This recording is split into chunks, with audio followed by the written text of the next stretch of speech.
brought you by Silver Pumps and Motors. Top quality और consistent performance के लिए सिर्फ सिल्वर पंप्स नाम याद रखना। ఎస్ఎల్బీసీ సమావేశంలో చంద్రబాబు కీలక సూచనలు చేశారు. విజన్ 2047 లో బ్యాంకులు భాగస్వామ్యం కావాలని అన్నారు.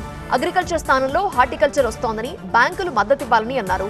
ఎంఎస్ఎంఈలకు కేంద్రం రుణాలు సరళతరం చేసిందని బ్యాంకర్లు సహకరించాలని అన్నారు. రైతుల ఆత్మహత్యల నివారణకు ప్రభుత్వంతో బ్యాంకర్లు కలిసి పనిచేయాలన్నారు.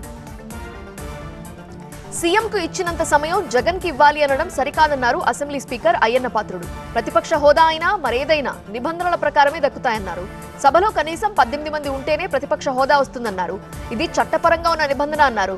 జగన్ అసెంబ్లీకి రాకపోవటమే కాదు, పార్టీలోని మిగతా సభ్యులను రానివ్వకపోవటం సరికాదన్నారు స్పీకర్. స్పీకర్లకు కోర్టులు సమన్లు ఇవ్వవని అన్నారు ఏపీ డిప్యూటీ స్పీకర్ రఘురామకృష్ణరాజు. ఈ విషయంలో మాజీ సీఎం జగన్ అవగాహన లేకుండా మాట్లాడుతున్నారన్నారు. జగన్ అసెంబ్లీ సమావేశాలకు రాకపోయినా ఎమ్మెల్యేల అవగాహన సదస్సుకు రావాలన్నారు. ఏ సభ్యుడైనా అనుమతి తీసుకోకుండా 60 రోజుల పాటు సభకు హాజరు కాకుంటే సభ్యత్వం రద్దవుతుందని అన్నారు. గత ప్రభుత్వంలో రాష్ట్ర ఆర్థిక వ్యవస్థ అతలాకుతలమైందన్నారు మంత్రి నారాయణ. సీఎం చంద్రబాబు అపార అనుభవంతో రాష్ట్రాన్ని ముందుకు తీసుకువెళ్తున్నారన్నారు. రాష్ట్ర ఆర్థిక వ్యవస్థ మెరుగుపడి ప్రతి ఒక్కరూ సంతోషంగా ఉండాలన్నారు నారాయణ.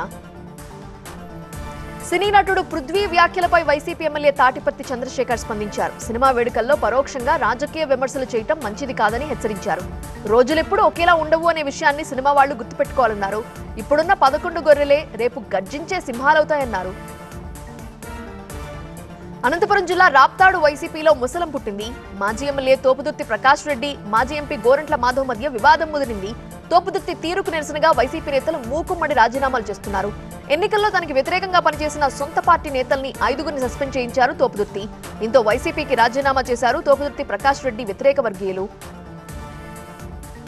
తిరుమల నెయ్యి కల్తీ ఆరోపణల్లో ఆధారాలు లేవన్నారు వైసీపీ నేత అంబటి రాంబాబు. నిబంధనలు ఉల్లంఘించిన 4గురిని అరెస్ట్ చేశారన్నారు. రాజకీయ లబ్ధి కోసం భగవంతుణ్ణి అడ్డుపెట్టుకున్నారని అన్నారు. దురుద్దేశంతోనే చంద్రబాబు ఆరోపణలు చేశారన్నారు. చంద్రబాబు సీఎం అయ్యాకే ఏఆర్ ఫుడ్స్ నెయ్యి పంపిణీ చేసిందని గుర్తు చేశారు. చిరంజీవి రాజకీయాలకు పనికిరారు అన్నారు అంబటి రాంబాబు. ప్రజారాజ్యాన్ని కాంగ్రెస్ లో కలిపినట్టే జనసేనని బీజేపీలో కలుపుతారా అని ప్రశ్నించారు. ప్రజారాజ్యం రూపాంతరం చెంది జనసేన అయిందన్న మాటల వెనుక అర్థమేంటి అని ప్రశ్నించారు ఆయన. బీజేపీలో జనసేనను కలుపుతారేమో చెక్ చేసుకోవాలన్నారు. జగన్ ఇంటి దగ్గర ఇటీవల జరిగిన వరుస ఘటనలపై తాడేపల్లి పిఎస్ లో వైసీపీ నేతలు కంప్లైంట్ చేశారు. ఇటీవల జరిగిన ఘటనలపై విచారణ జరపాలని కోరారు. జగన్ ఇంటి దగ్గర భద్రత పెంచాలన్నారు.